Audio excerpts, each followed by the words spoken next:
Hello，欢迎来到异想直播间。本场直播的主题是 Biochina 2026国际论坛新兴市场“一带一路”。Hey everyone, welcome to today's webinar hosted by Biochina. Today's webinar topic is emerging markets and Belt and Road regions. Hi everyone, my name is Dr. Mayur Sangwai. I head the business development and innovation licensing at Dr. Reddy's. Today we are going to talk about innovation licensing, cross-border collaboration opportunities, basically how we are seeing, how Dr. Reddy's is seeing, and not only Dr. Reddy's, but how Chinese companies should think about cross-border collaboration opportunities beyond US, Europe, looking at all emerging markets, India, and what are the several learnings on the multiple deals which we closed in these markets. This is just a disclaimer. I'll just go through it. And so innovation licensing and cross-border collaboration. Innovation must be beyond the discovery and create a real patient impact. But what we see is there's a lot of innovation which is happening in China. China is leading innovation engine globally, but it is not effective unless the drug reaches to the right patient population in emerging markets. So it's very important that you think about cross-border collaboration and define your strategies much in advance. Before you start and complete your development in China. When you start your phase 3, you should start thinking about partnering. When you complete your phase 2, you should start thinking about partnering. Now, emerging markets present a next major growth frontier because they are generally get kind of discounted, I will say, or less focused as compared to US, Europe. But emerging market opportunity is quite huge in terms of the commercial value, number of patient population, as well as the unmet need and gaps in the innovation market. So we will just go through in the next couple of slides on understanding what are the gaps in emerging market and how you can take your drugs to emerging markets faster. There's always a question I have seen that whether you should consider global partnering or whether you should consider regional partnering. We will also try to understand when you should consider global and when you should consider regional. Again, this is basis my experience. This is the emerging markets, which is around $450 billion by 2030. In today also, if we look at it around 2025, it is more than $300 billion opportunity. China, out of these 450 billion, China roughly takes around 50% of it, but still around 280 billion is ex-China. Only Latin America, Russia, India, and some of these smaller markets is that big opportunity. More than 50% of the global population stays in these markets. So you can assume that if you're developing a drug for oncology, gastroenterology, neurology, the largest patient population is sitting in emerging markets for your drug, right? Oncology incidence is growing across emerging markets. This is not only because of the population or changing lifestyle, but it is also because of the increased diagnostics. Earlier, emerging markets didn't have a very good diagnostic, kind of capabilities, but now all diagnostic tools are available. So the prevalence is increasing. The healthcare infrastructure and regulatory systems are strengthening. It is very clear regulatory pathways laid down for LATAM, laid down for India. So it's not as complex as earlier it was. It is getting more open and open. I think payer and provider landscape is an important thing to understand because the insurance companies are earlier very less focused on these segments, but now you will see LATAM is fully reimbursed, Australia is fully reimbursed. Of course, there is a segment which is still under private and institutional market, but India now at beyond 10 years before India had zero insurance coverage. Today we have 35% insurance coverage. So everything is improving day by day. And the moment insurance coverage improves, your premium pricing opportunities come into place. So you can put the premium pricing to drug. We got, I have a case study to explain you how we got a premium price, even premium than Keytruda for our PD-1, right? It's all about access. Uh, the gap is huge. The innovation access gap is huge. The large patient population remains underserved specifically because innovative drugs take at least 4 to 7 years to reach emerging markets versus a drug which is approved in US, it will take at least 4 years, 5 years to reach India. A drug which is approved in US, Europe will take around 4 5 years to reach in even Latin America, Southeast Asia, and many other markets. And that's where I think there's a huge gap that the Chinese drugs, which are faster, equally strong in terms of science and innovation, can address this gap and reach emerging markets faster than the US drugs reaching there. Then you will be able to access this whole huge population with a premium price because there will be no drug available at that point for you. And I think in many therapy areas, if you look at HER2 ADC, you look at some of the bispecifics like PD-1, VEGFs, US, Europe is getting already super crowded. But emerging market, you still see a huge gap, right? There are no drugs available. And the market is big, right? So this is the opportunity we see as a Dr. Reddy's also as a company, and that's where we are focused highly on innovation, licensing, and getting innovative drugs to emerging markets from across the globe. But China is one of our, top priority. Uh, the 5 pillars, what I call this is, again, this is learning from my past experience. When you are choosing your partner for your emerging markets, what all things you need to keep it in your mind, what questions you need to ask your partner, right? It is very important that the partners should have a scientific alignment. That means the partner must understand the scientific rational positioning of your product. It's not about giving a product to a pure play generic player or someone who doesn't have a long term strategy versus having a partner who understands the science, who understands the rationale of your product, know the regulatory strategy, have some filing sequence in plan. When we file the product, we have a sequence of filing plan that this market will go first, this will go second, this will go third, because there is a logic behind it, because it's applicable to that which market influences the other market, as well as how reference pricing plays in these markets, how these markets refer to each other in terms of pricing. So it's very important that your partner should understand the regulatory filing strategy and sequence, how to use your China data very, very effectively. uh, Ideally, when you're looking at a single country deal, it's fine. But if you're looking at a multi-country large EM deal, then ensure that at least the partner covers around 80% of markets through its own network. It should not be a in-license product and then they will start to out-license it to other market. There you lose the value. There you lose the commitment. So it's very important that the partner has presence in these geographies. So must-have is, of course, funding, the STA capabilities, market investment capabilities, commercial strategy, as well as long-term strategy. It should not be a one-asset opportunistic deal. It should be the partner is looking at building an innovative portfolio and committed to investing on your product is very, very critical. I think the last but not the least, and it's one of the highest importance, is the having the compliance and governance standards. This is applicable to both Chinese companies as well as your partner.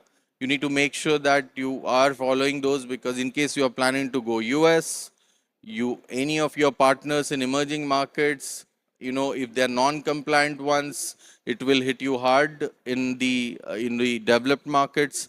And same is applicable to some of the bigger companies in emerging market. So it's very important that you choose your partner. You should do their compliance checks, due diligences well in advance. I'll just focus on a case study of toripalimab just to give you some insights on what happens when you plan your commercialization strategy right, and when you plan to use China data in an effective way, right? We licensed toripalimab from Top Alliance, what you called as Shanghai Junshi here, for 21 markets, which was again a multi-market emerging market deal, including India, Latin America, Russia, CIS, Africa. There were several markets included. We did a structured partnership. We did a proper regulatory planning, which market we need to go first. Second, there was a sequencing plan, pricing reference plan, that whether India, if it gets first approval, where India price is referred in other markets. Everything was very well structured and planned. The collaboration, I think, is expanded the immunotherapy access to Chinese IO for the first time in emerging markets. Toripalimab is the first IO from China which got access to emerging markets after US and China. So within 3 years of US approval, the product got approved, and even before Europe, got approved in India and emerging markets. I think this never happens, because when the product gets approved in US, Europe, it takes at least 4 to 5 years of lag to bring it to an emerging market. But because of which today Junshi is able to get the fruits of the collaboration. There are several big achievements which we are able to capture it through this partnership, because Dr. Reddy's it structured it very well. We were the first IO to get approval in India after China and US. As I said, we are the first IO to reach 1,000 patients in India within 9 months, which was a tough, because the indication approved was for NPC, which is a very, very rare tumor type, more focused on the northeast part of India, hardly 200, 300 patients. Accessing, identifying patients is a big task, right? But I think it was very effective because the unmet need was high, right? And that's what converted this. Today, as on today, we have reached more than 2,000 patients already in less than 18 months of launch. This is the first China IO to get a premium price than Keytruda in Australia. When we registered toripalimab in Australia, we positioned it premium to Keytruda, because the Keytruda failed in indication NPC, where toripalimab showed better results. Even though both are PD-1s, none of the PD-1s showed that premium pricing ability in Australia. But we had a 1-year fight with the PBM, the PBS, and for the market access. We gave all the possible justifications they wanted. But today, the listed price of toripalimab in Australia is 20 to 30% premium to Keytruda price in Australia, which is again very tough to achieve in this world where you have at least 8 to 10 PDL1s, around you, and standard of care is defined by Keytruda, Opdivo. There, to get a premium price over a branded standard of care was a challenge, but we achieved it. I think this is the first China origin IO again which is trying to attempt major indication expansion. We have filed toripalimab in several markets for NACLC, which is pure China indication, not approved globally anywhere. But because of we are using that, subunit analysis, the patient analysis, we are trying to structure it in such a way that, there is no difference between the race, there is no difference between the, the IO's pharmacokinetic profile, and how the China data was very, very robust. So there is a proper dossier prepared for this to justify China data. And we are expecting very soon we'll get the lung cancer, approval also in some of these markets, which will take this product as one of the bigger products in emerging markets. And this is happening basis China data, right? So I think moving down to some of the execution lessons, and this is the Belt and Road Initiative from China, where China is trying to, reach around this 5.1 billion population and try to build an 1 trillion economy. I think it's very important for us that all of you should define your regulatory strategy much in advance in the partnership journey. It's very important that you may feel that some of the Chinese products are me too or me betters, and now China is moving towards me self or me first.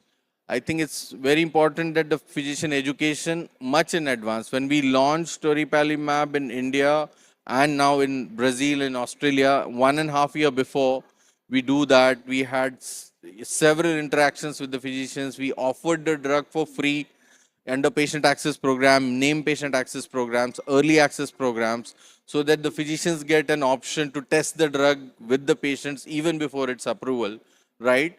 Through proper channels.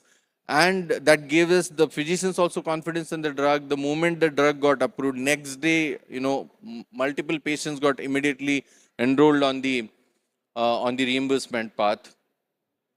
I think supply chain readiness is another point which I would like to recommend to all our Chinese partners, is that it's unlike US or Europe. You may not have higher volumes to start with in these markets on the day one.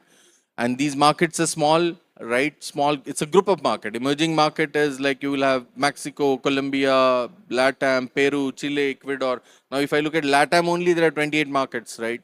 So it's very important that you also qualify smaller batches when you are manufacturing the product so that you have ability to supply it to your partner, even in small batches, even in large batches, if required. India takes huge batches, Brazil takes larger batches, Australia takes larger, but there are many small countries who cannot take the full batch of the product.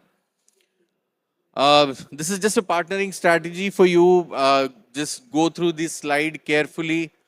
I think this is a lot of learning coming after so many deals done that where we have closed almost 8 deals on innovation side in China and many biosimilar deals. But I think it's very important when you have a first in class, second in class, or a meaningfully best in class drug, right? If you know that your drug is first in class, if you know you are just second in class, if you know that your drug is meaningfully better, I'm saying it's clinically meaningful should be there. It's not that we are little bit better, right? In that situation, I'm just giving you an example of say KRAS 12 to 12D. Now KRAS 12C, you will see market is crowded.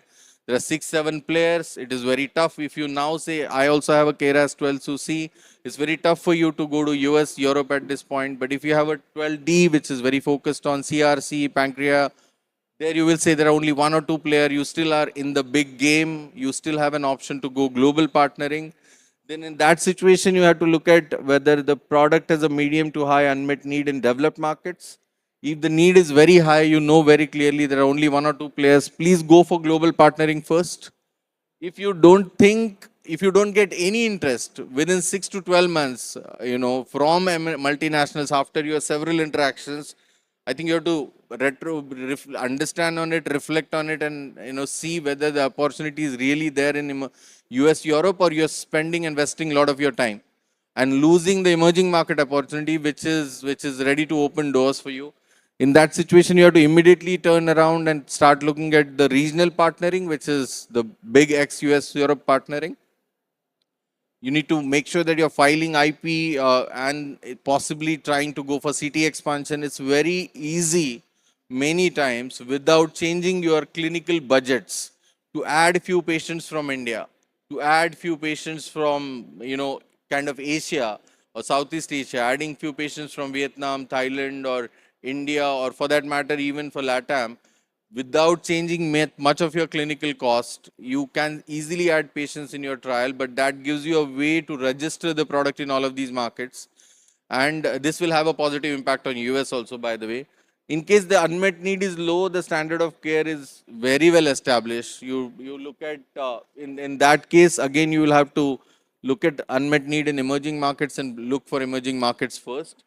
This is the common mistake which you see it in the bottom, that there are too many me too and me better drugs in China, where you are fifth in the race, sixth in the race, seventh in the race, but you still wait for long to look for a global partner.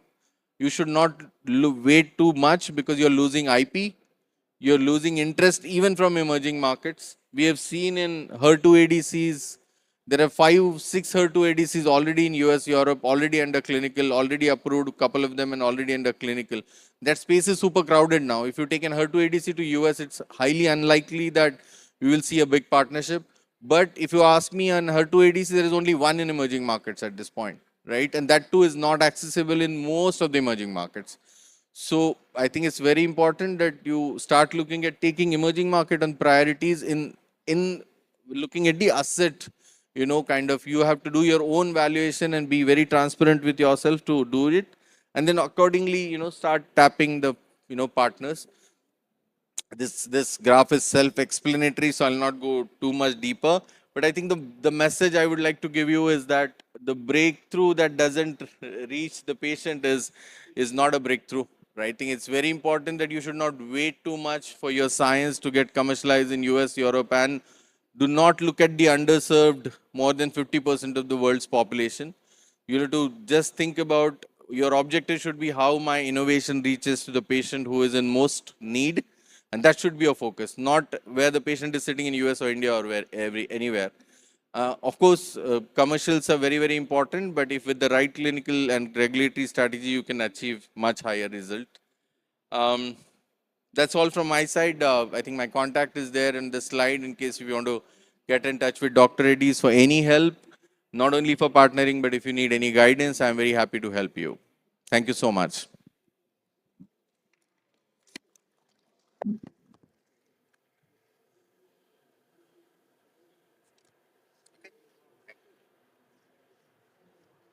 Okay, I think we're going to switch to English. All right, welcome. Good afternoon, everyone. And we are here to, we're honored to have our distinguished speakers, guests here on the stage to talk about Belt and Road, but more importantly, I think is emerging market strategy. So first I would like to introduce myself. My name is Wei Huang. I'm the president of Henlius Biopharmaceuticals. Henlius is a Shanghai-based, but a global biopharmaceutical companies. To this date, we have 9 market products, and 4 of them are launched overseas, including Europe, FDA, US, and 50 plus countries. So we are very proud to position ourselves to be a global biopharmaceutical companies, and we started from biosimilars. Now we're expanding our footprints into innovative drugs, and stuff on oncology. We're targeting many other therapeutic area, including immunology, metabolic disease, CNS.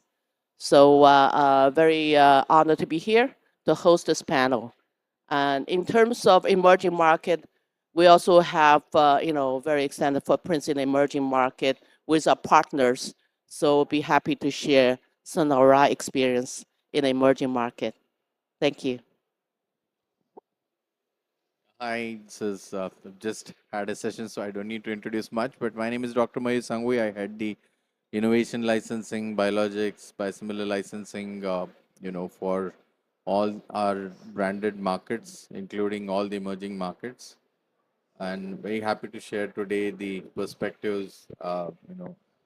Enlace is one of our partner, so and we're working together for a global market deal. Um, Happy to share my views for emerging markets. Hi, I'm Songpon. I'm from Siam Bioscience, Thailand. We are R&D and manufacturing and commercialization company based in Bangkok, Thailand for biopharmaceuticals and injectable products. Over the past 17 years, from day one, we would like to be able to make the drug substance. We also have the drug product capability and also have the commercial team. We have launched 10 products, very focused, and 3 of which are biosimilars, and some others are the injectable. During the COVID pandemic, we were selected as one of the AstraZeneca drug substance and drug product manufacturing hub, and we supply to 10 countries in Southeast Asia by going through AstraZeneca for the COVID-19 vaccine using the viral vector platform. And we are very interested in joining this panel and shared by the distinguished president of Henlius and also the executive from Dr. Reddy's. And we would like to be happy to share with you how we can create value in Thailand through partnership and localization. Thank you. Great. So we're talking about Belt and Road, but I think we'll focus on the emerging market. In terms of emerging market, when people start thinking about emerging market, their first question is, how big is the market, right? Why is it called emerging market? So I think the question would be, how can we really position ourselves from an emerging market to more of a growth engine, become a growth engine? So I'd like to hear about the 2 speakers, your perspective of moving from the emerging market to a growth-oriented market. I think we still internally call them as growth markets. We don't call any more emerging markets. Because I think at Dr. Reddy's we have $4 billion, out of which $1.5 billion comes from these emerging markets. So still it's the biggest growth engine for us. And if you look at the global market at this point, all the developed markets are growing at 2 to 3%, where you will see emerging markets in between 7 to 10% with an average CAGR of around 8%, right? So these are growth markets, they've emerged to be growth markets now, I will say. The total pharma market in the emerging market side is around 480, for around $450 billion, expected number by around 2030. Today, it is roughly in the range of $300 billion, the whole emerging market pharma market size, which includes China, still contributes a meaningful amount of this 450 billion dollars, which is roughly around $280 billion. But the larger emerging markets include India, in the Latin America, specifically Brazil. In the Asia Pac, you have, of course, Australia, Thailand, Vietnam. These are some of the bigger parts. Then the Middle East is another belt, which is a very important belt to consider. But largely the 80% value is held in these couple of bigger markets. But rest, the infrastructure is growing significantly, insurance coverage is growing significantly, diagnostic tools are growing significantly, and that's why the access is improving significantly. I think earlier it used to take, as I said, around 4 to 7 years for innovative drug to reach emerging markets. The speed is increasing day by day, but I still see a gap, and that's why I still call them as growth market. There is a scope to grow. And that's where I think China can contribute meaningfully and get their assets into these markets even faster than some of the multinationals getting in here. Yeah, I think I will speak from the certain segment of the emerging market, which is the Southeast Asia, where our company is more familiar with. In Southeast Asia, there are about 10 countries, but 5 of them are like major countries in Southeast Asia, namely Thailand, Malaysia, Vietnam, Philippines, and Indonesia. These countries have a double-digit growth in terms of the pharma sales, particularly on the biologics and also the advanced therapies. The generic is growth a bit smaller, and the whole region is really looking for how they can increase the local content. So I think the way you can gain the growth in this region is to go through the localization, where each of the government has really strong policy to promote them to the varying degree. The strongest would have been would be the Indonesia, where they would require 100% localization after 5 years of the approval. Thailand, we also have the localization preference, where the government will procure 30% of the locally made product for the same international proprietary name products. Philippines now start to have the localization price preference. In Vietnam, they start to have more and more stronger localization policy, but probably not as strong as Indonesia. And for Malaysia, they also have the localization policy. One of the companies that benefit from that is Biopharma, where they have the offtake agreement on the insulin.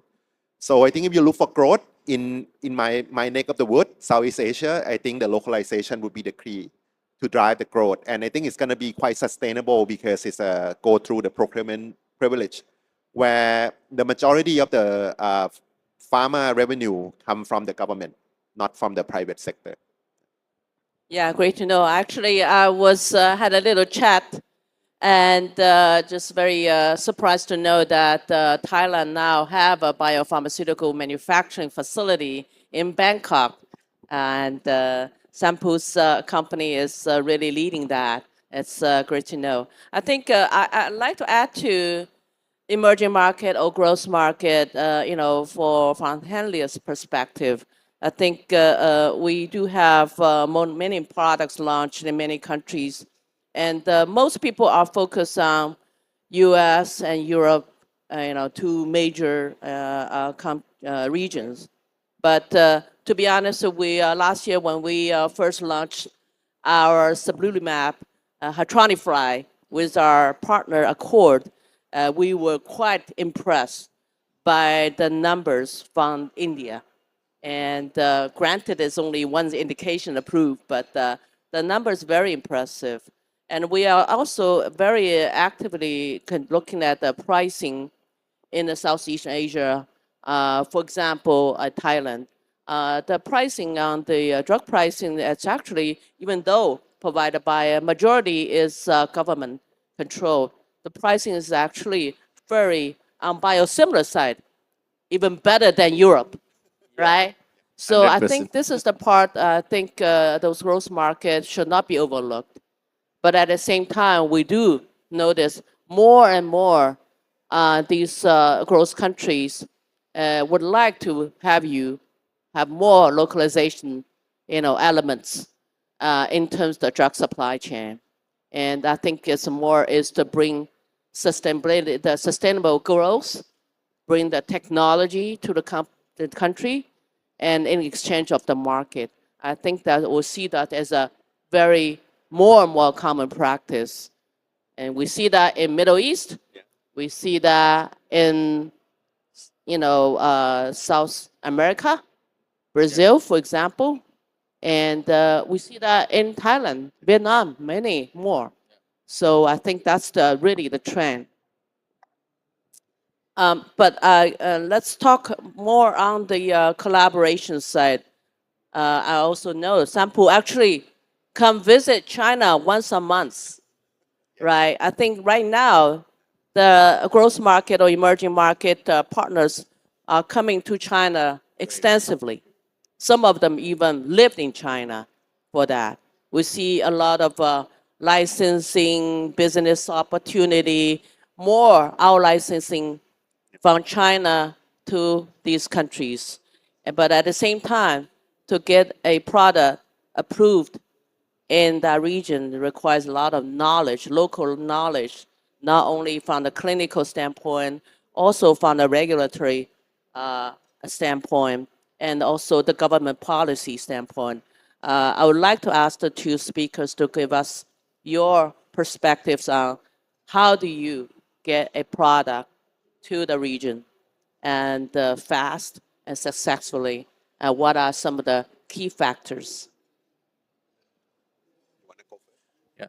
No, I think it's absolutely right that if you have to license innovation from China, if you have to license even biosimilars from China, you need to be in China. You cannot have this over a Teams call for sure for long. Um, uh, I also visit very frequently to China. Every quarter I'm here. Every alternate months, many times I'm here.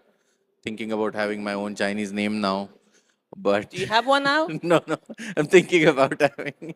I'm just kidding, but no, I think it's very important to interact Chinese partners very closely, understand the products in deep. But beyond that, what Dr. Reddy's did is what in emerging markets we have presence across around 84 markets in the world. Around 46 out of those 84 we have direct subsidiaries present in these emerging markets.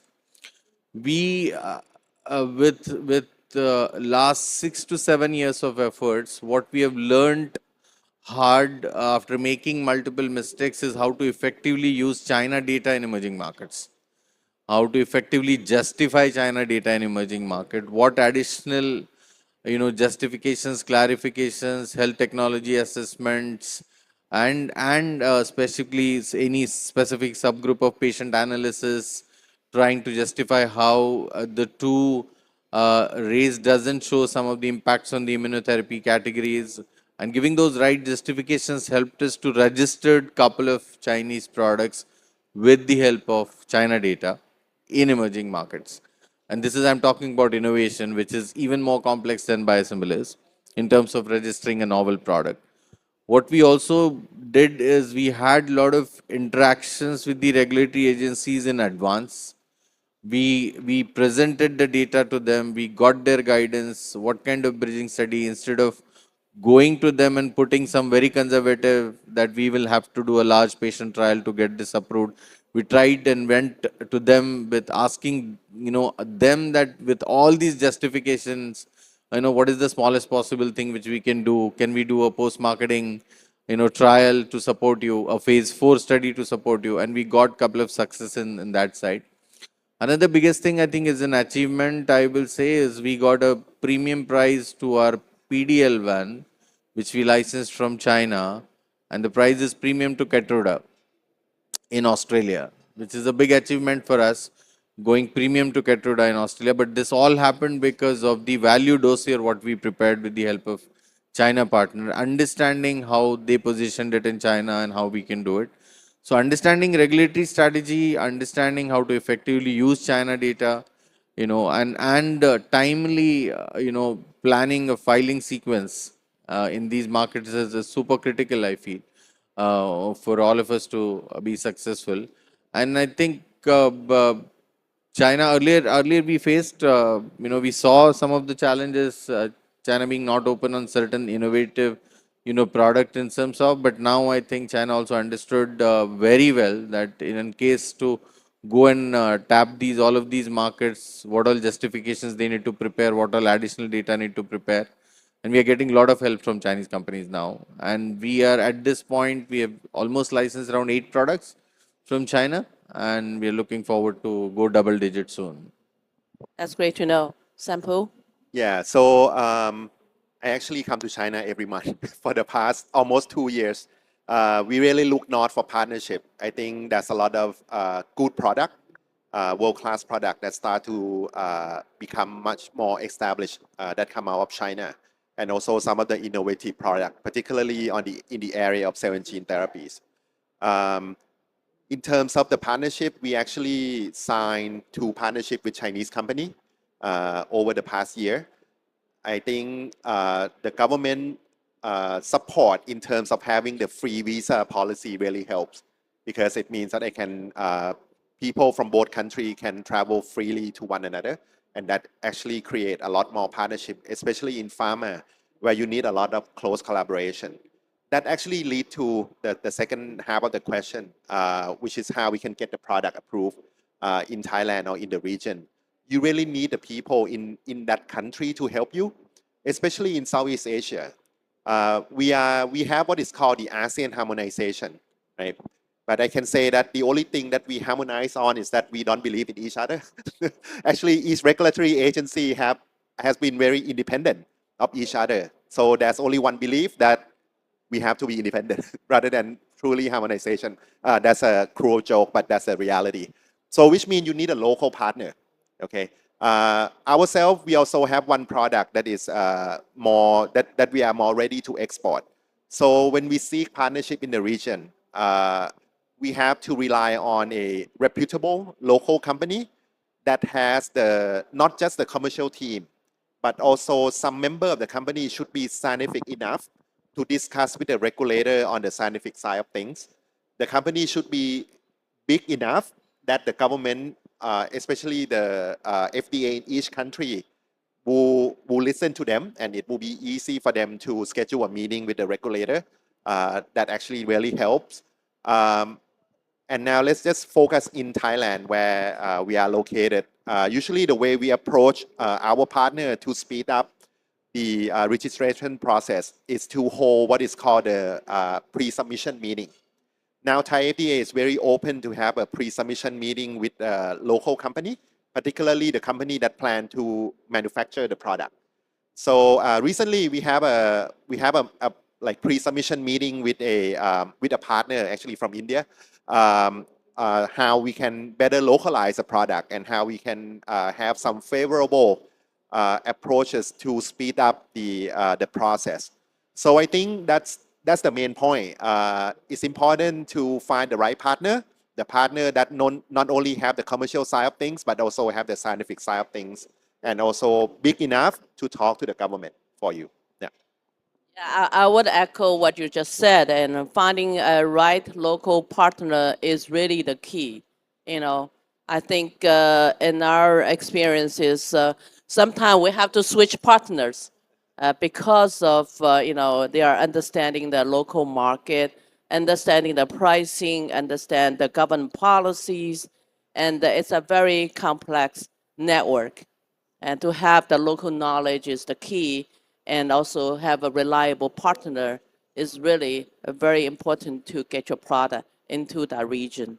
Now, we've been talking about you coming to China monthly, quarterly, and so far it's a one-way flow, taking the product from China, putting into these emerging regions. Do you see in the future there can be a two-way flow, that there's opportunity for both product coming from the emerging market into China and the rest of the world? Yeah, I think it's a really good question. At this point, today, definitely the flow is more from China to the emerging markets at this point. When it comes to innovation, when it comes to biosimilars, because the way China built its innovation engine as well as the biosimilar capabilities and the scale, it will be really tough for any emerging market company, or even for that matter, a developed market company, to so quickly match that scale and that speed of China. Uh, I certainly see a value in innovation, because innovation has no boundaries, across the world.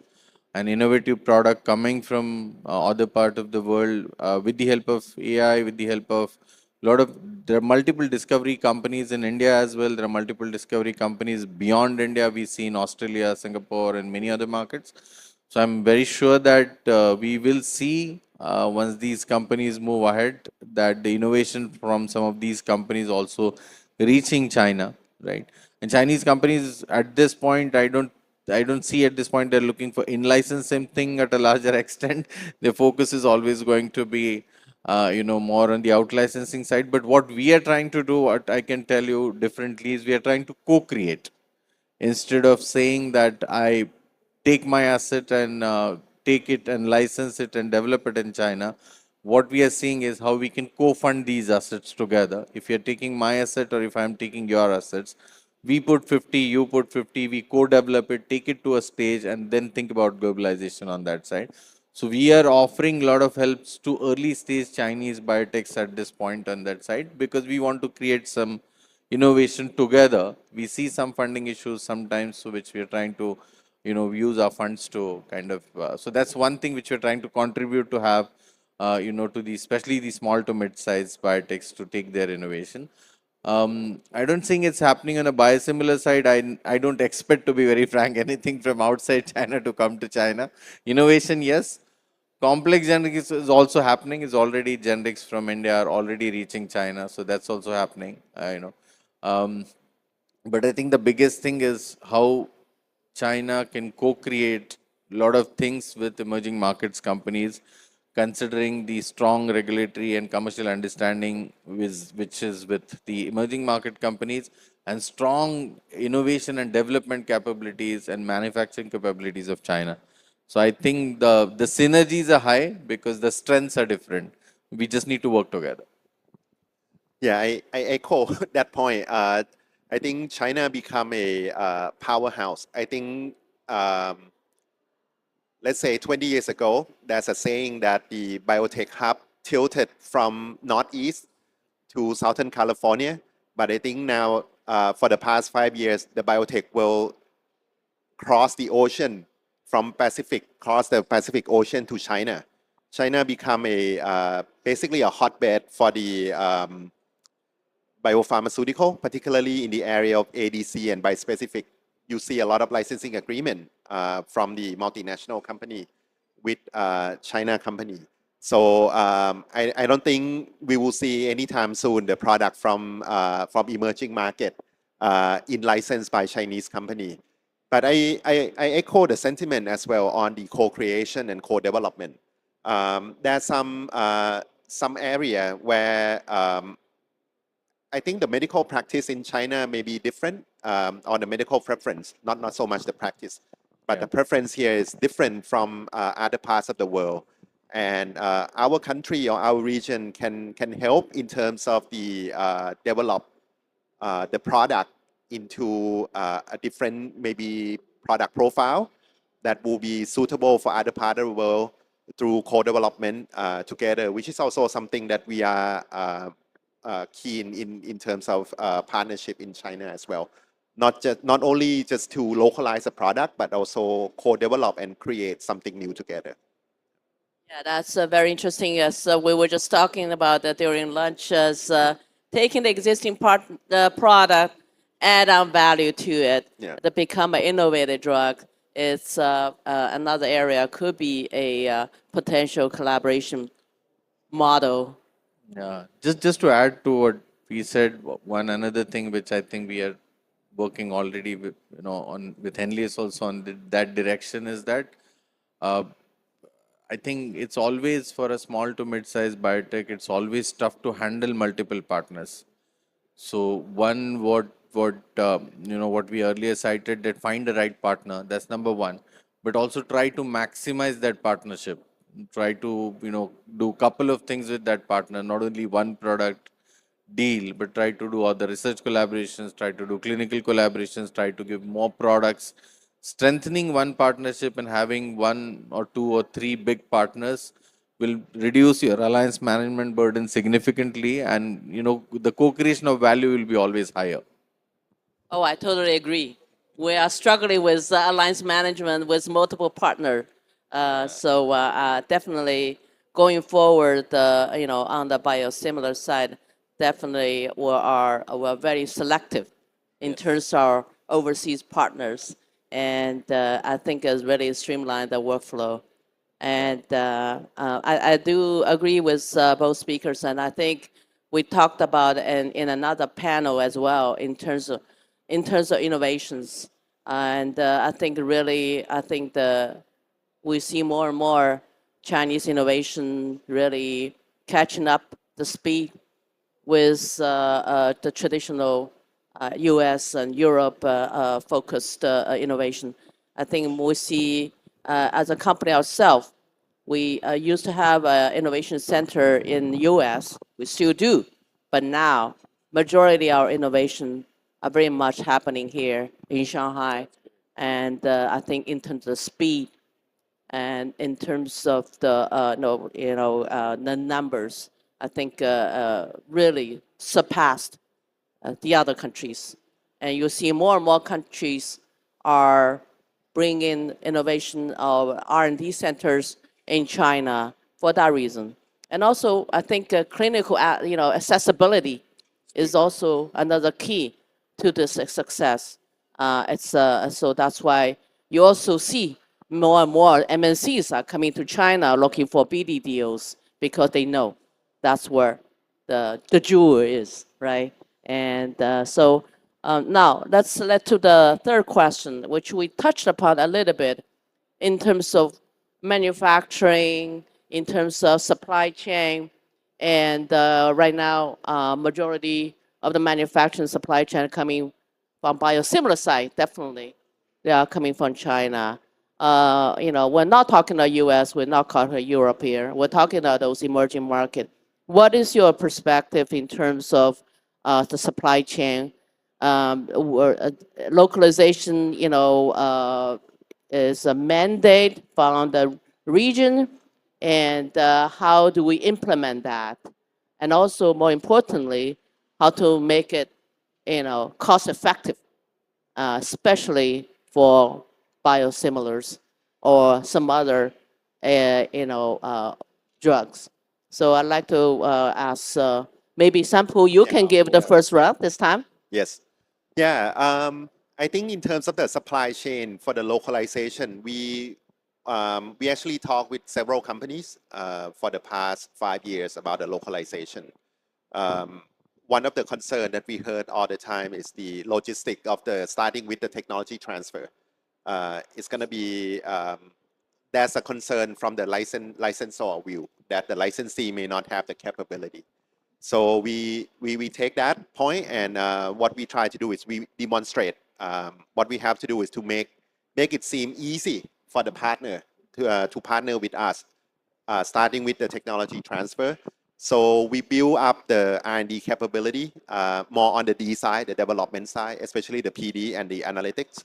We set up the MSAT department, both for the process in case we transfer the drug substance, and also we have the MSAT on the analytical side of things as well.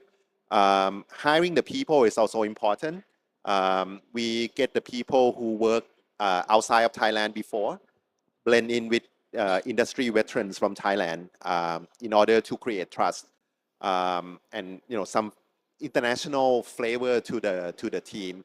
And then we invite the people from the partner to Thailand to see our facility and to get more comfortable with the technology transfer phase, so that they know that the tech transfer will not be overextended and we waste both time and resources and money in the technology transfer part.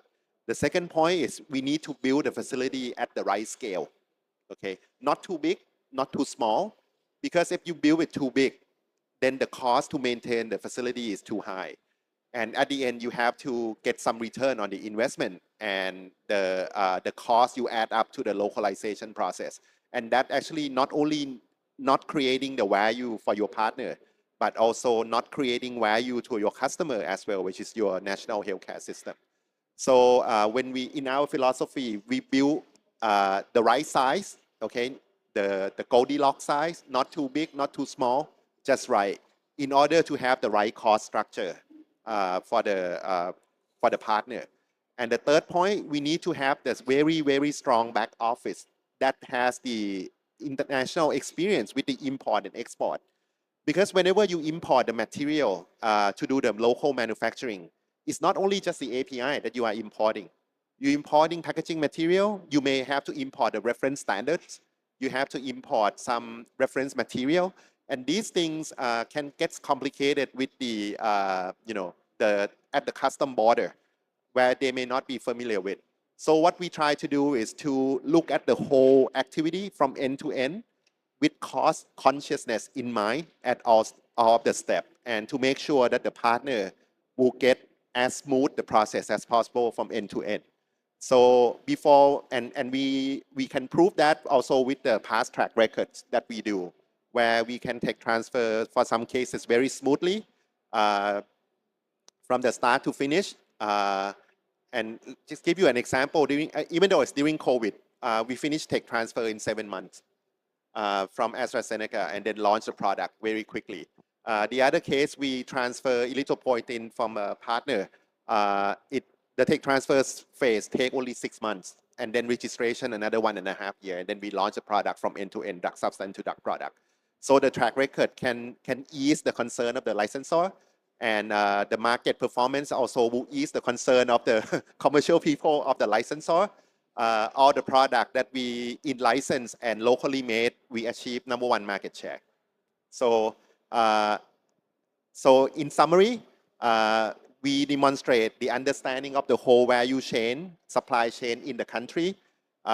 We demonstrate the technical capabilities, and we demonstrate the commercial capability in order to give confidence to the partner. Yeah.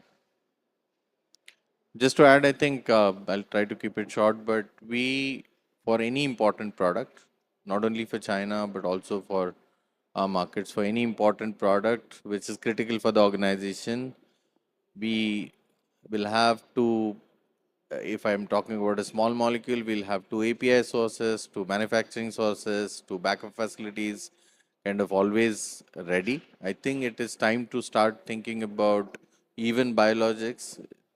Thinking tech transfer and taking tech transfer decisions positively is very important, because one is the localization benefit, which I think we already heard a lot about it, on not only for Asia, but this is coming up in Africa, this is coming in Middle East, this is coming in many other parts of the world where localization is going to get some benefit, because it reduces the risk of that particular country not getting a supply. This reduces, it increases the, kind of the employment opportunities in that country. So there are a lot of benefits for localization for that particular country, and that's why those benefits are passed on indirectly to companies. But I know everywhere localization may not be possible. So you'll have to pick and choose the right firm. But I think having one backup manufacturing site beyond China is a very interesting thing, which you should always explore. Looking at the current geopolitical situation, having a backup beyond China is very important. Like we have manufacturing sites in US, in Mexico, in Switzerland. The reason is only these are not only that we can have those same sites in India also. That's not a problem for us. But these are backups. These are as per local regulations, local requirements, and we make sure that a key product which is going from India to US also has a backup in US created for that product. We may not use that backup, but the backup creation is an important thing. And plus, I think what value maximization we talked about through localization. So I think using tech transfer is not a bad idea. In fact, it reduces your alliance management burden further and you are less responsible. You should more focus on counting the royalties and not counting on the transfer price. Sure. I think from supply chain diversification standpoint, having a backup side for some of the key products is a must. Has nothing to do with the geopolitical, politics and tariff reason. More importantly, is making sure there's no disruption to the supply of the drugs to the patients, right? So that's really the ultimate goal is for the patients. So good to know. So now let's looking forward in the next 3 and 5 years, right? What we see is the growth, potential growth area for the emerging market. These still biosimilars or vaccines or CGTs? What are some of the potential growth area you see in those regions for the next 3 to 5 years? So for us, at least, and what I see for this region also basis my experience, access to innovative medicines from China, Asia, not only China, I'll say even Korean medicine and Japanese medicine is also reaching in these markets, but access to innovative medicine in emerging markets is improving. Day by day it is improving, and next 4 5 years you will see many more Chinese products approved in emerging markets than today, right? And I believe they will be faster than the products coming from US, Europe, and that's why they will get the higher preference and better pricing. On biosimilar side, I think the guidelines are evolved and every day evolving. We have seen as early as 2 days before FDA came up with something. So, and these guidelines today also there are a couple of emerging markets who, including China, I will say from that who still needs a phase 3, but but I think I'm sure they will also pass on in next 4 5 years and They try will to, change. they will change. Yeah, that's what we also expect. India also has same requirement, but they will change. And then I think that will be more harmonization. So you will see Chinese biosimilars also everywhere. And we are very confident on that. That's why we are working very hard, and every with every almost possible potential partnerships in China on the innovation as well as on the biosimilar side. I feel the trend on generics is going to go down. On the small molecules, the prices are eroding and continue to erode, but the number of developers are going to go down there because of the attractiveness of overall. Um, but that's our focus for the region. Take innovation, take biosimilars as the largest chunk of deals which we will be doing in that space. Small molecule, I think I don't see China's like small molecule generics have a space, lot of space in emerging market, because you have companies like countries like India who are very deeply penetrated in that space. So I think the focus should be more on the biosimilars and innovation. Yeah, for me, I think the area of growth for the next 3 to 5 years are two areas, and those are the two areas that we actively looking for partnership as well. One is the cell and gene therapies, where Thailand now have a very strong policy to promote, to bring the product to Thailand and locally made in Thailand. They even have these, even like 60 days to 6 month approval timeline if you locally made in Thailand. And the other area would be the antibody drug conjugate. The ADC will also be the other growth engine for the pharma partnership. Aside from that, we cannot overlook the biosimilars, because there will be the next wave of biosimilars that are coming. And those will still be the key area. And last but not least is all the GLP-1 related product. But I would say that one will become a red ocean eventually.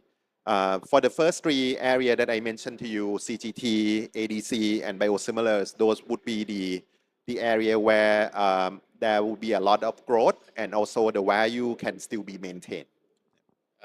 Yeah, I see bispecific also adding into it, you know, a couple of bispecific, bioparatopic ADCs, as well as, you know, CGT still needs some level of work in emerging markets specifically, if I'm looking at emerging market perspective, because of access and pricing, you know, still the barriers are still there. But I'm sure about these, the ADCs, you know, bispecifics, and even some of the newer, the classes where the competition in the small molecules is still less, like the KRAS, KRAS, pan KRAS, or KRAS 12 to 12DD, DC. So there are spaces still where you have there are some white spaces in small molecule and a lot of void in terms of small, large molecules, where the emerging markets will play a role significantly.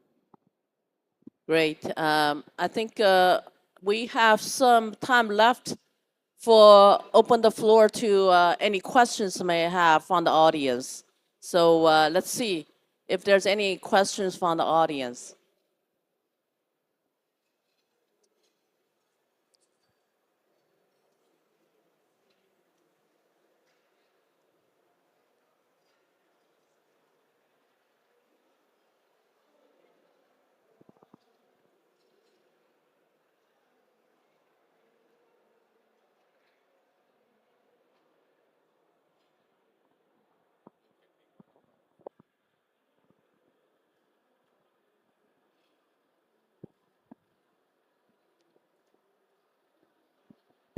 Hello, my name is Bunch. I'm a headhunter in the pharmaceutical industry. And thank you all so much for sharing all of these thoughts. I do have some questions about the topics. So what are the main challenges or the difficulties that you have faced during your past experience collaborating with Chinese pharmaceuticals or scientists? Or have you ever conquered any challenges that dealing with, for example, the Chinese authorities or regulatory affairs, market access, or clinical studies? I'm just curious about the challenges and difficulties you faced and how you solve the problems. Thank you. So I think we worked with a couple of Chinese like partners and continue to work with them, you know. So, and we are seeing that we initially there are a lot of challenges, but now things have Now improving. with Henlius, I hope. Yeah. So now I think things are improving, but I think on the innovation side, what we see is, you know, the IP is sometimes is a bigger challenge, because we don't see many times IP is being filed in emerging markets. It's not filed. It's only focused on US, Europe. You have a great product, great small molecule, great biologic, but there's no IP filed in emerging markets, not even in Brazil, not even in Australia. The focus is highly on US, Europe, Japan, Canada, right?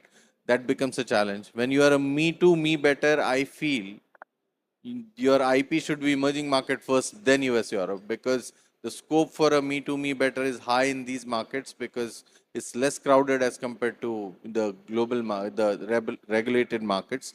So I think IP is something which we see now. Companies who are mid-size and above have started focusing on. We see patents getting filed in India from China and getting filed in LATAM from China.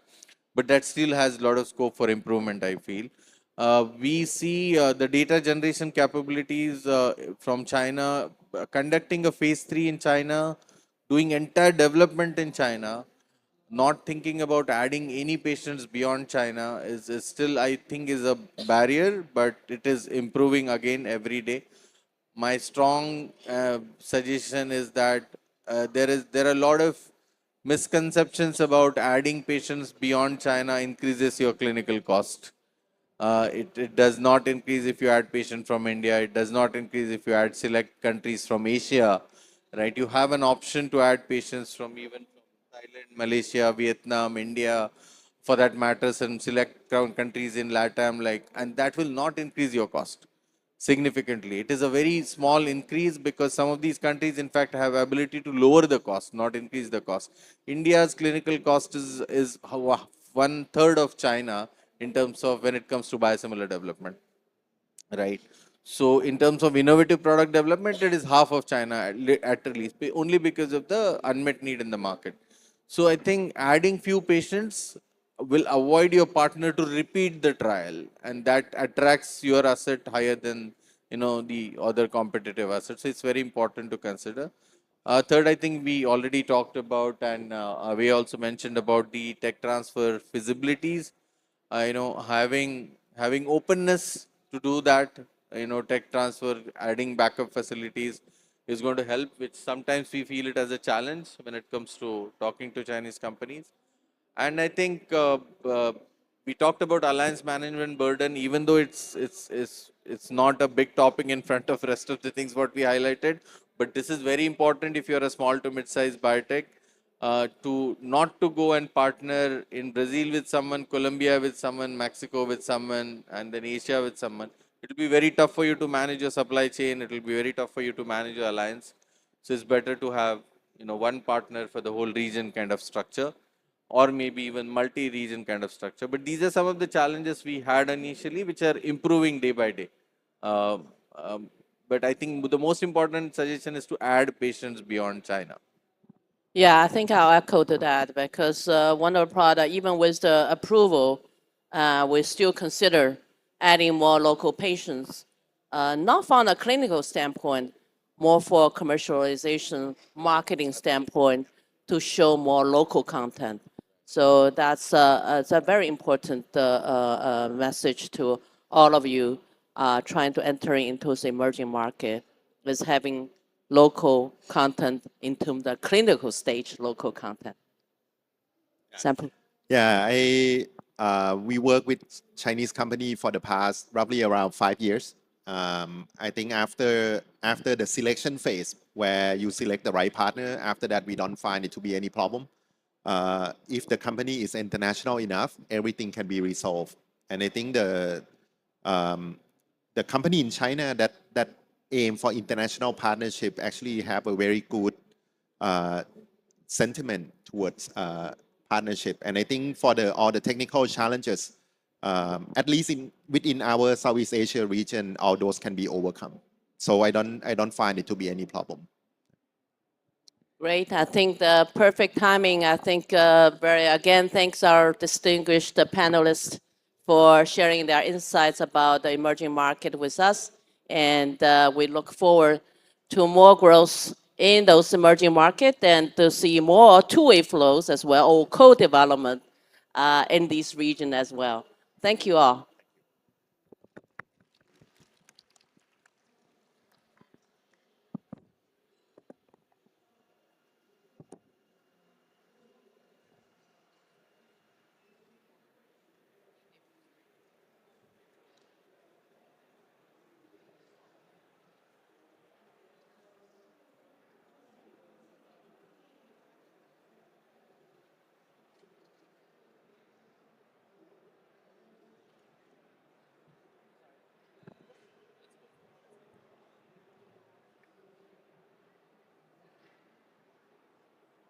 Thank you for your sharing.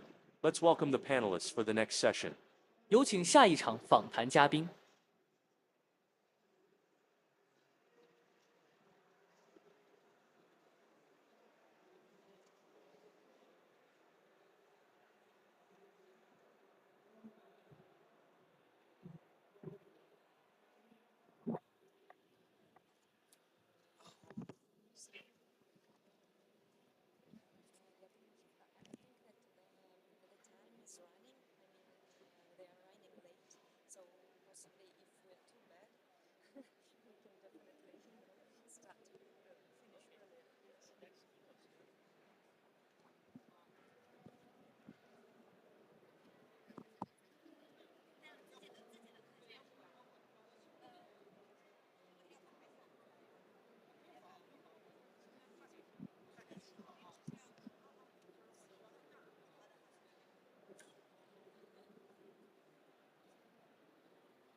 Hello, everyone. Welcome. Over the past decade, we have seen a remarkable transformation in the global pharmaceutical industry. Chinese biotechnology companies are no longer focused only on domestic development. They are becoming global innovators, launching international clinical programs and bringing new therapies to patients around the world.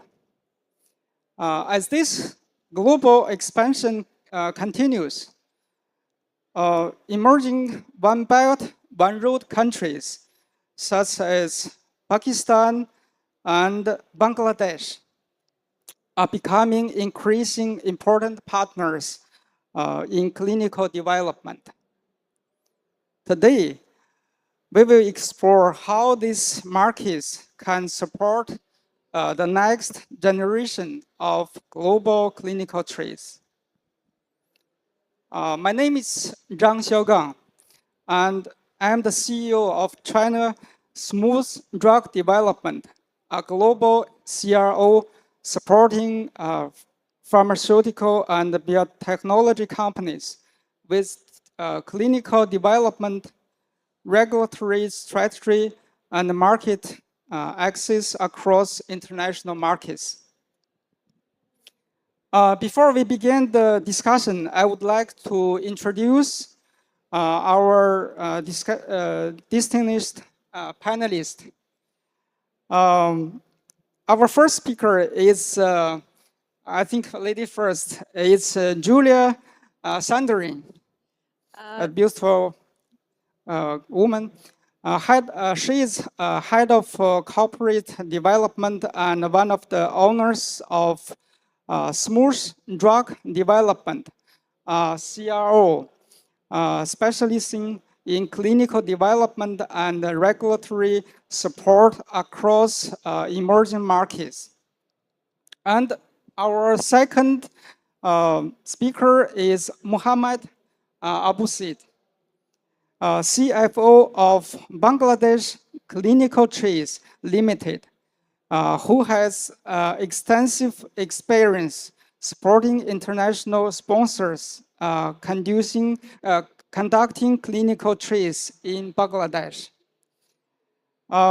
Before we move to the discussion, I would like to invite each of our speakers to briefly introduce themselves and share a few words about their experience. So, Julia, perhaps we can start with you, please. Thank you so much for having us today here. We would like to cover a very important topic of doing clinical trials in emerging regions. So my name is Julia Sardarian. I'm head of corporate development at a company called Smooth Drug Development. We are a global CRO company, but we actually focus on emerging markets. Historically, we started doing clinical trials in Russia and Eastern Europe, but we started conducting clinical trials in emerging markets, and we actually understood that we want this to be our main focus, because emerging markets provide great opportunities as well as challenges, but let's concentrate on coming opportunities. So at our company, we have developed a specific electronic tools which help us to conduct global full-service clinical trials. So our company is technology-driven, and we use electronic solutions like CTMS across all of our studies, and it helps us doing clinical trials in emerging regions very good. So our company has experience doing clinical trials in Eurasian Union, Russia, Kazakhstan, Belarus. We also have experience doing studies in Asia, so it is Uzbekistan, Pakistan, India. We also do clinical trials in MENA region, and we do clinical trials in Eastern Europe. So we have something to compare between emerging regions and established markets. And today I would like to stop on Pakistan as our latest edition. We started doing clinical trials 3 years ago, and we find it a fantastic place. And today, although I'm not from Pakistan and I don't look Pakistani, I would like to stop on this country because we really faced great advantages in that country, and hopefully today we would know more, and you will know more about this specific country. Today, we actually supposed to have CEO of DRAP and Director of Clinical Operations Department of DRAP, but unfortunately, due to sudden economic measures, they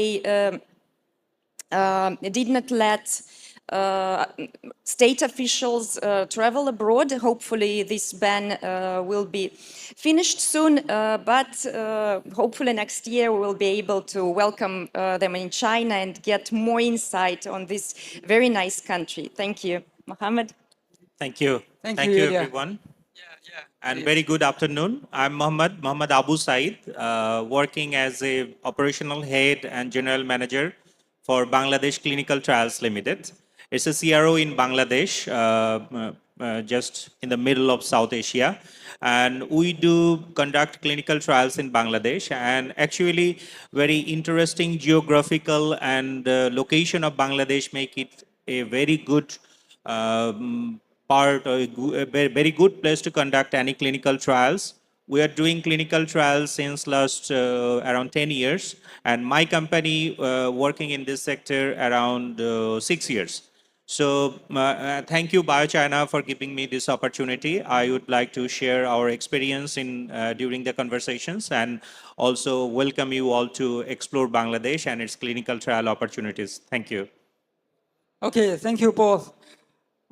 Emerging One Belt, One Road countries are rapidly developing economies connected through expanding trade. And the infrastructure and the healthcare cooperation, particularly through the One Belt and One Road initiative. Today, the initiative includes more than 140 countries, many of which are becoming increasingly important for pharmaceutical development due to large patient pollutions, expanding healthcare systems, and improving clinical research infrastructure. Among these markets, Pakistan and Bangladesh are emerging as promoting clinical research destinations in South area. Together, these two countries represent more than 400 million people, creating significant opportunities for clinical trials and long-term pharmaceutical market growth. Let's move to our discussion. I think it's time. For each question, I would like to invite both speakers to share their perspective. So, question one, could you briefly explain how the clinical trial regulatory framework works in your country, and which authorities are responsible for approved? Thank you, Mr. Zhang. So let me go through the approval process of clinical trials in Pakistan. So the main authority there is called DRAP. It is a Drug Regulatory Authority of Pakistan. And the main guidelines and legislation governing clinical trials is called Biostudy rules. They were introduced in 2017, and starting from this year, the country started having more clinical trials coming from abroad. But the boom of clinical trials actually started during the COVID period, when the regulatory requirements became more transparent, and Pakistan welcomed a huge number of vaccine clinical trials coming from China. So I can mention several companies doing clinical trials there. So it was CanSino Bio, Sinovac, Livzon. So all of them conducted trials there and enrolled thousands of patients. So that period actually showed that Pakistan can actually be a part of clinical trial ecosystem, and they can enroll thousands of patients. They can participate in multinational clinical studies, and they show great potential for collaboration with international sponsors. So now let me give you a short overview how the approval is given in Pakistan. So it is a three-step approval. We usually need to get IRB approval first. IRB is review board of a clinical research site. After you get approval there, you can submit documents to National Bioethics Committee, NBC, and DRAP. So DRAP and NBC can review your documents in parallel. You will be able to save some time during the approval period, because this can be done in parallel.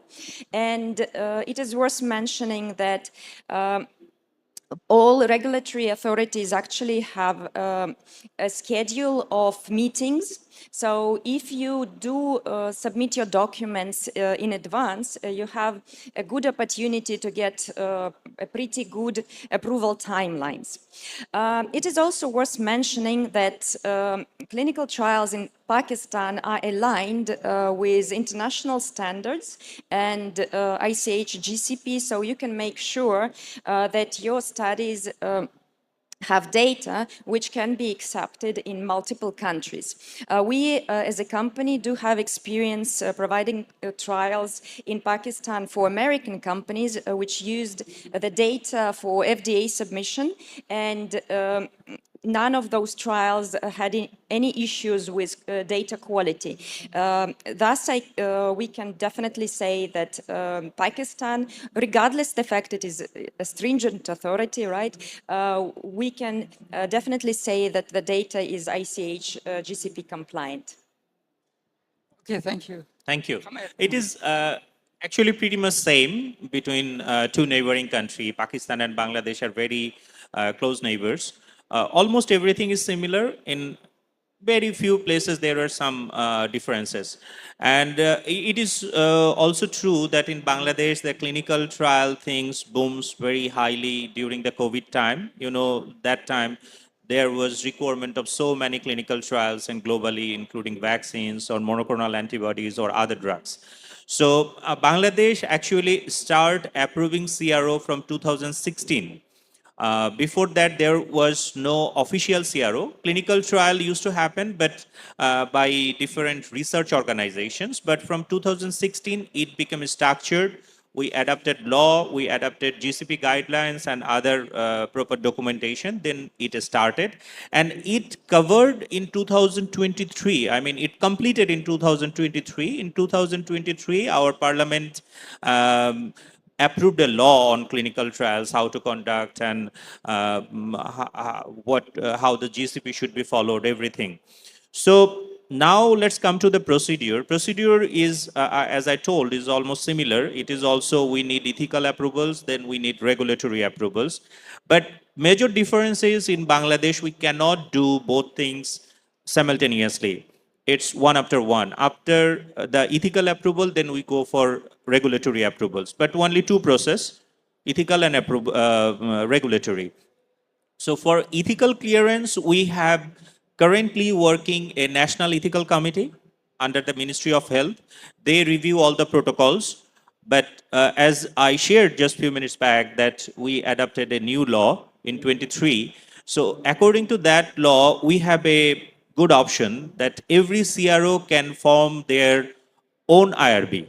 So that create the things much more faster, because Bangladesh Clinical Trials Limited, BCTL, we also have a IRB. It is in the approval process. So I believe maybe in 1 or 2 months, the process will be completed. Then we can do things more faster. After ethical clearance, then we apply for regulatory clearance to our regulatory agency, what is called DZDA, Directorate General of Drug Administration. They are the approving authority of all clinical trials. We need to submit all the documents along with the ethical clearance. So after that, they review the things. They have a committee to review, and if they have any questions, they can ask in written format. Then we got the approval, and immediately we can apply for NOC to import the IPs, which take maximum 1 or 2 weeks. So as a whole, the whole process with current practice, we can complete in 4 months. But in upcoming, when our own IRB will work, we can complete the whole process in 2 or 2.5 months. That's our expectation. So that is the basic and standard regulatory procedures. Thank you. Okay, thank you for your answers. And you mentioned timelines. So my next question is, what are the typical timelines for clinical trial approvals? And have there been recent improvements in regulatory efficiency? Well, thank you so much for this question. We do have bad and good experience. Let's try with our current experience. So typically, the timelines in Pakistan are quite structured. So it takes 3 weeks for IRB approval. After that, we go to NBC approval. It might take 1 month. And DRAP approval will take you up to 3 months. Again, NBC and DRAP approval might go in parallel, so it would help you to save up some time. So usually, I would say that since English is the main language in Pakistan, the preparation period might take you a very short period of time, because you don't need to translate any documents into the local languages, so only patient-facing materials like ICF or any additional questionnaires need to be translated in Urdu. So I think that preparation period can be, really minimum. What's more, the list of documents for Pakistan is quite limited. You don't need a lot of documents for submission. So the main documents would include a protocol, a brochure, informed consent form, GMP certificates, site-specific documentation. Some documents would be, country-specific. It would include, let's say, template of site agreement and the budget. But the rest of the documents are quite standard, and the forms are completed. It's not too much, there is not too much difficulty. It's also worth mentioning that IMPD is not needed for the submission in Pakistan, which means you can also start quite early. For example, if you are a Chinese company, you don't need to compile IMPD for the submission, so it also helps to save some time. Again, as Mohammed said, the procedure for approvals are quite similar. We shall also mention that no investigational product can be imported to Pakistan without import license. So for that, we need to get import license from DREP. And the approval also is straightforward. It is 2 weeks to get the approval. You need protocol, calculation of the drug, GMP certificate, and some other country-specific forms. Again, tissues, plasma, as well as any other materials, patient materials, need to get export license to ship it out from Pakistan.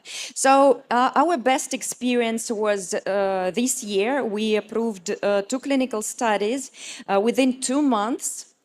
So it was our quickest approval, and those 2 clinical trials started right after the sponsor got approval in America. So it was an American client, and the first country to enroll patients, regardless of the fact that they received first approval in America, it was Pakistan. So for 2 projects, Pakistan was the first to enroll because, again, we had no need to translate documents. We had no need to submit IMPD. So I can definitely say that timeline-wise, Pakistan was a good experience. Okay, thank you, Yulia. Mohammed, what about Bangladesh? Yes, I already discussed a little bit about the timeline. So according to the current practice, as I told you, the whole process will take around 3 to 4 months. But with the new law, in 1 or 2 months, I told you already that we can cover it, the whole process in 2 months. Also, I will not go for the those lists. I think time is not so enough. But what Julia shared, almost everything is similar. All the documents, everything. And our official language is also English, so no translation required except ICF. As you know, patient will see that document, so that need to translate. Only that documents need to translate in Bengali, our local language. And local language is, that's another good part of Bangladesh. The whole Bangladesh have only one language. Local language, that is Bengali. So that's also, sometime in some country we need to do multiple local language. That's not required. So English, the whole documents will be in English, and only the ICF will be in Bengali. So same case here. The preparation time will be very limited and short. We can do the submission. But one thing is noticeable, that is we need to submit the documents paper copy. Along with the soft copy. So printing and other things sometimes take some time. So that's it, I think. Thank you. Okay, thank you, guys. And next question. What advantages do Pakistan and Bangladesh offer international sponsors, including clinical trials, particularly in terms of patient recruitment, investigator expertise, and cost efficiency? It's a very good question. Emerging regions usually provide good advantage for speedy enrollment of patients. So I can definitely say that Pakistan provides a huge population and the number of patients is abundant. So you can definitely consider Pakistan for infectious diseases, liver diseases, metabolic diseases, oncology. So it creates fast recruitment capabilities, and I think that first is, of course, patient access. Second is timelines. If you're lucky and if you were quite proactive, you can start the study quite quickly. It didn't happen, very often, during my last several years, but this year Pakistan showed, some miracles, which were it was like a good present for the new year. So another advantage would be the language.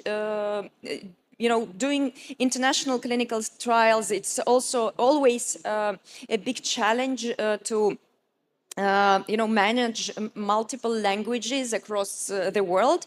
But Pakistan also provides you an opportunity to speak the same language, do fast trainings of your own employees as well as investigators. I can also mention that investigators are really motivated. They want to be a part of the scientific society, and they do their best to participate in clinical trials and provide very good data. Patients are also motivated since they have quite limited opportunities inside of the country in terms of getting, novel drugs. They are quite eager to participate in clinical trials, and I think it is also a big advantage. Another thing is efficiency, cost efficiency. I would say that Pakistan provides quite a lot of, places for saving up some budget. If we compare, let's say, clinical study in Europe, I would say that Pakistan can be twice or three times cheaper, but I would say that in some difficult indications like oncology, there would be not big, super saving. So it all depends on the indication and it depends. So usually you can save some budget, but sometimes you can have limited options because the number of clinical research sites in Pakistan is also limited. Thank you. Thank you. Thank you. Maybe 1 or 2 minutes left. I'm not sure. Yeah. So Bangladesh, the major advantage we have, that is, it's a small country, but with a huge number of population. I mean, from north to south, the longest distance in Bangladesh, you can travel by a car maybe in 10 hours. Or if you go by flight, then less than 1 hour. So, I mean, you can access to patient any part of Bangladesh within shortest possible time. And also we have a huge population. And it's a tropical country, so it's a very hot and humid. And, it's a delta region. So many waterborne diseases are also there. So infectious diseases are abundant. You can get so many patients for infectious disease as well as for metabolic disorders, hypertension, diabetes, those type of problems are also available, huge. And other problem like cancers and nowadays for biologics or monoclonal antibodies, those all type of products you can get patient easily, very easily. We also have a very good infrastructures of hospitals and investigators. They're very eager to participate in clinical trials, and also it is very easy to motivate the people to participate in clinical trials. So far, we have completed 8 projects completed, and 3 or 4 is in pipeline, and some are work going on. So we have a very good success rate on all of those hospitals. Our clients, even we have 2 clients from China. They are happy about our activities and work. So I hope we will have more clients, more sponsors from China to explore Bangladesh. Thank you. Thank you, guys. I would like to continue our conversation for another 2 hours, but our time is out. So thank you for your answers. Thank you for your coming. Thank you. Any question, answer, or record? Do we have time for one question, maybe? Yeah, I think she wants to ask a question. Yeah, one.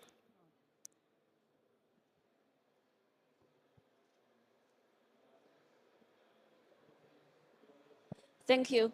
I'm Tiffany. I'm from a Chinese pharmaceutical company, and we are exploring the way to register some drugs in, for example, the emerging market. So I have a question for Julia.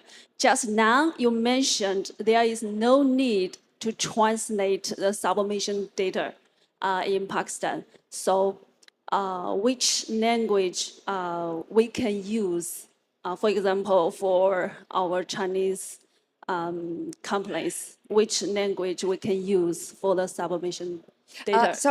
For submission of clinical trials documents as well as drug registration, we use the English language.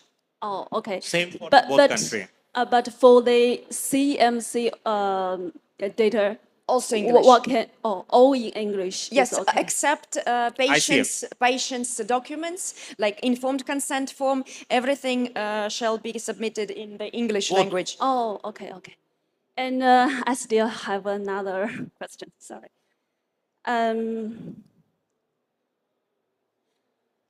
Can Chinese company be the marketing authorization of the drug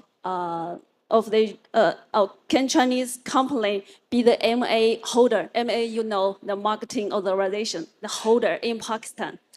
In Pakistan, definitely we need a local holder. Local agency. Yes, so you can have a local partner, or you can incorporate your company in Pakistan and it will be your MA holder. Also, we can register our own company there, and Yes. then we can be the MA holder. Absolutely, absolutely. Our company faced the same issue when we started doing clinical trials. We had to incorporate our own legal entity in Pakistan, and we also had to go through inspection of DRAP for CRO company. I assume for MA holder it's not necessary, but anyway, you need to get a local entity. Oh, okay, I see.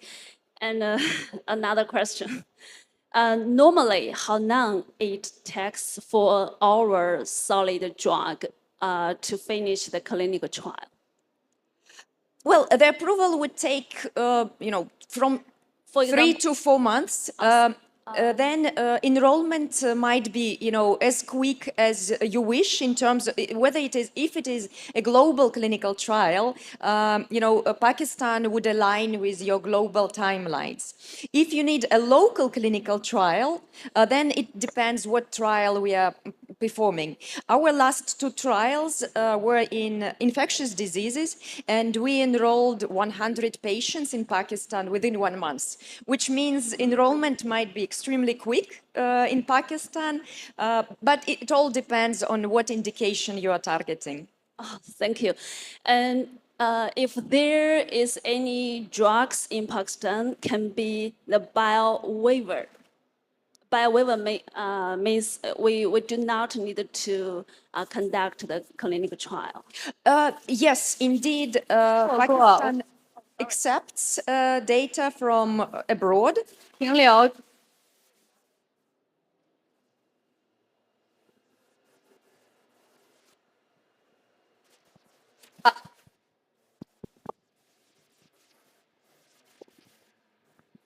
Yes, indeed, Pakistan accepts data from abroad. They can use data from China, but if they say that it is not representative, they might ask for a local study. Thank you for your questions. I think, yes, the time is really out. So maybe we continue the discussion one by one, okay? After the meeting. Thank you. Thank you, guys. 更多内容请持续关注异想线上。See you next time.